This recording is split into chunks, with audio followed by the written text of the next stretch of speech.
Kali ini saya meliput kedatangan dua media asing, satu dari Beijing dan satu dari Taipei, Taiwan. Mereka baru saja melaksanakan tugas peliputan acara internasional yaitu G20 dari Bali. Yixing dari media BBC yang bermarkas di Beijing, sedangkan satunya yaitu Zek atau memiliki nama Lee Seung-shin yaitu dari The Central News Agency yang bermarkas di Taipei, Taiwan. Nah, kedatangan mereka berdua ke Semarang ini adalah ingin melihat aktivitas perburuan bong atau makam Tionghoa yang dilakukan oleh Bram Luska dan juga Pippo Augusto. Bagi media asing ini yang berasal dari Beijing dan dari Taipei sangat menarik karena mereka baru tahu bahwa di Indonesia ini masih banyak makam-makam tokoh Tionghoa kuno yang hingga sekarang masih ada yang terawat dan juga sudah banyak yang ditinggalkan bahkan terpendam tanah dan sebagainya. Melalui media sosial Facebook, keduanya mengetahui aktivitas Bram dan Pippo yang sering diunggah. Keduanya sering berusukan ke bukit-bukit, ke makam-makam tua, misalnya berkota dan sebagainya, dan mereka mendapatkan makam-makam tua dari para tokoh Tionghoa pada masa lalu yang dimakamkan pada era 1700 dan 1800-an serta 1900-an awal. Objek yang dikunjungi di Sri Nindito Selatan ini adalah makam dari Gwe Pun Kong, yaitu orang bermarga Gwi pertama yang memasuki Semarang, dan ia kebetulan kemudian diangkat menjadi letnan tituler. 1804. Masa kekaisaran siapa biasanya? Yajing. Jadi letnan Gwi Pun Kong ini merupakan generasi pertama marga Gwi yang datang ke Semarang. Marga Gwi.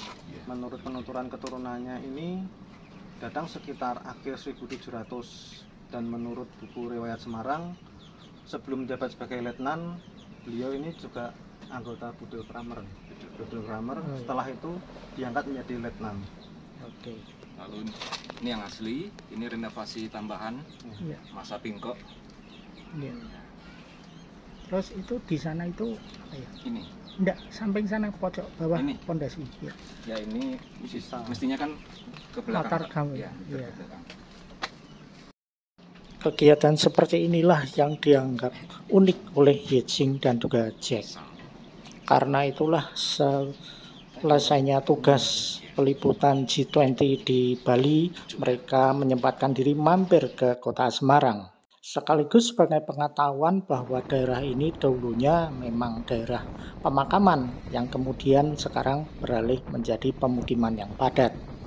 Daerah Simongan, Bongsari dan sekitarnya dahulu memang merupakan daerah pemukiman Tionghoa pertama sebelum mereka dipindahkan ke Pecinan Semarang. Setelah dari Sri Nindito kami bergerak menuju ke Pamularsih. Di Pamularsih ini ada makam yang lebih tua lagi yaitu era 1700-an awal. Untuk memudahkan pergerakan memang kami menggunakan sepeda motor sehingga bisa masuk ke lokasi dengan mudah, dan kami sekarang melewati daerah depan Kelenteng Sampokong Semarang.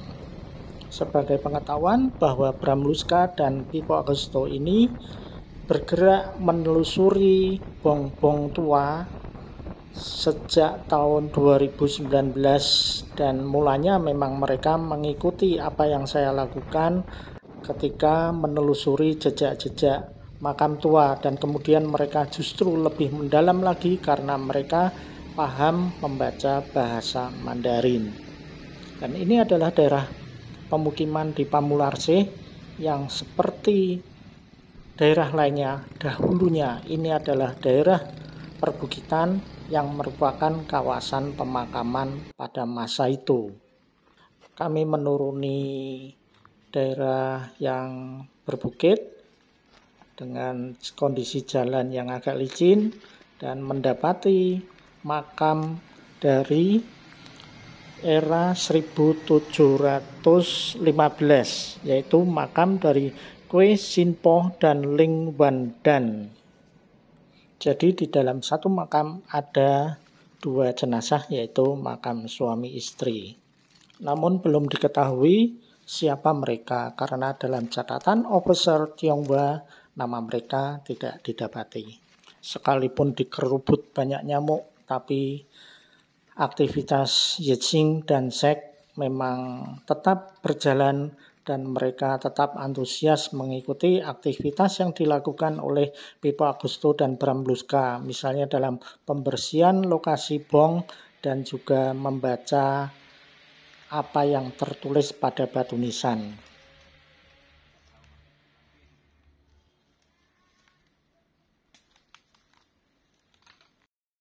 Dalam kegiatan ini kami juga ditemani wartawan Kompas Regional Jateng, Mbak Jinawi.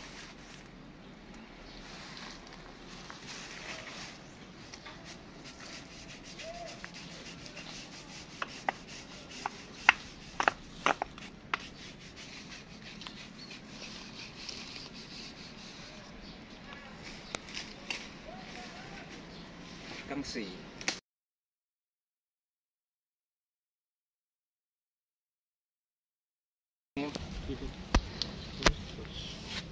Ini makam dari marga kue Sianpo. Ini Kaisar Kangxi tahun ke 54, tahun 54. Nah, jadi 17-15 Masehi.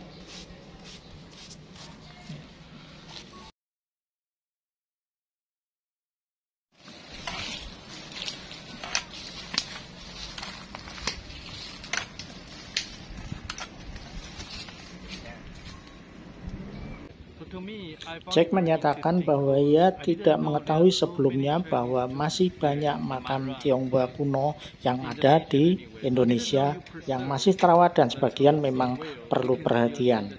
Karena melalui batu nisan yang ada bisa diketahui sejarah pada masa lalu karena dituliskan dalam huruf Mandarin. Terima kasih telah mengikuti aktivitas saya bersama teman-teman kali ini.